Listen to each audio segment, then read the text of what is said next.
Hello friends, welcome to classic home kitchen channel. நம்ம இன்றைக்கி இட்லி பொடி எப்படி செய்யலான்னு பார்க்க போகிறோம்.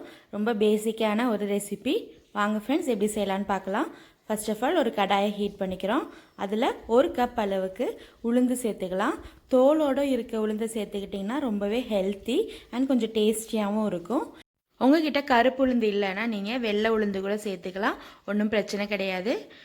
மீடியம் ஃப்ளேமில் வச்சு கோல்டன் ப்ரௌன் ஆகிற வரைக்கும் நல்லா ஃப்ரை பண்ணி எடுத்துக்கோங்க.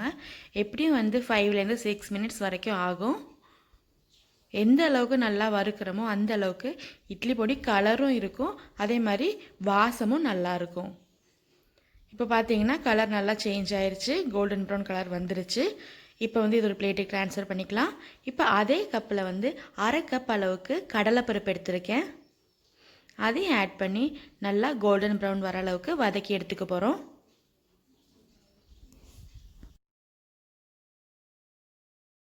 சிலவங்க கொஞ்சமாக எண்ணெய் சேர்த்துப்பாங்க, அப்போ சீக்கிரமாக ஃப்ரை ஆகிடும்னு. நான் அதெல்லாம் சேர்க்கலை, சும்மாவே வறுத்து எடுத்துக்கிறேன். இப்போ பார்த்திங்கன்னா வதங்கிடுச்சு.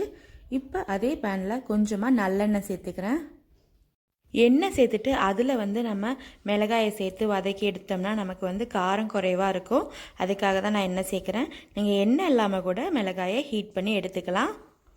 எதுவாக இருந்தாலும் நமக்கு இந்த மிளகாய் கொஞ்சம் கிறிஸ்பியாக வரணும், அவ்வளோதான். சேர்த்தாச்சு. உங்கள் காரத்துக்கு தேவையான அளவு நீங்கள் மிளகாய் சேர்த்துக்கோங்க. இப்போ பார்த்திங்கன்னா நல்லா வதங்கிடுச்சு பாருங்கள், கலர் சேஞ்ச் ஆகிருக்கு. இப்போ இதை நம்ம பிளேட்டுக்கு ட்ரான்ஸ்ஃபர் பண்ணிப்போம். இப்போ அதே ஆயிலில் கொஞ்சமாக புளி சேர்த்துக்கலாம். புளி சேர்த்தா லைட்டாக ஒரு புளிப்பு டேஸ்ட்டு வரும், அதுக்காக தான்.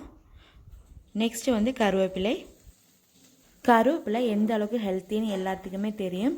பட் இருந்தாலும் எல்லாருமே அதை ஒதுக்க தான் செய்வாங்க. ஸோ இது மாதிரி இட்லி பொடியில் சேர்த்துக்கிட்டோம்னா கண்டிப்பாக எல்லோரும் விரும்பி சாப்பிடுவாங்க.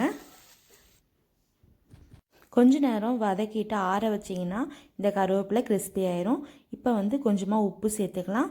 உப்புலேயும் லைட்டாக ஈரப்பதம் இருக்கும், ஸோ அதனால தான் நம்ம அதையும் லைட்டாக ஃப்ரை பண்ணிக்க போகிறோம்.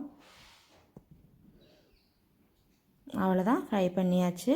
இப்போ ஸ்டவ்வை ஆஃப் பண்ணிடலாம். ஃபஸ்ட்டு கருவேப்பிலையை மட்டும் நம்ம பொடி பண்ணி எடுத்துக்கலாம். பொடிச்சாச்சு. நான் சூடாகவே பொடிச்சிட்டேன், அதனால் கொஞ்சம் எனக்கு இப்படி இருக்குது. பட் எல்லாத்தையும் சேர்த்து அரைக்கிறப்ப சரியாயிடும். இப்போ ரிமைனிங் இருக்க எல்லா பொருளையும் அதை சேர்த்துக்கலாம். ரொம்ப ஃபைனான பவுடராக செஞ்சுக்காதீங்க. லைட்டாக குறைன்னு இருந்தால் தான் இட்லி பொடி எப்பயுமே நல்லாயிருக்கும். இப்போ இதில் கொஞ்சமாக பெருங்காயத்தூள் சேர்த்துக்கிறோம். அதையும் ஆட் பண்ணி மிக்ஸ் பண்ணிட்டா நம்ம டேஸ்டியான இட்லி பொடி ரெடி ஆகிடுச்சு. நல்லெண்ணெய் இல்லைன்னா நெய் சேர்த்து இட்லி தோசையோடு சாப்பிட்டிங்கன்னா ரொம்பவே நல்லாயிருக்கும். கண்டிப்பாக உங்கள் வீட்டில் இதை ட்ரை பண்ணி பாருங்கள். உங்களுக்கு இந்த வீடியோ பிடிச்சிருந்தால் லைக் பண்ணுங்கள், ஷேர் பண்ணுங்கள்.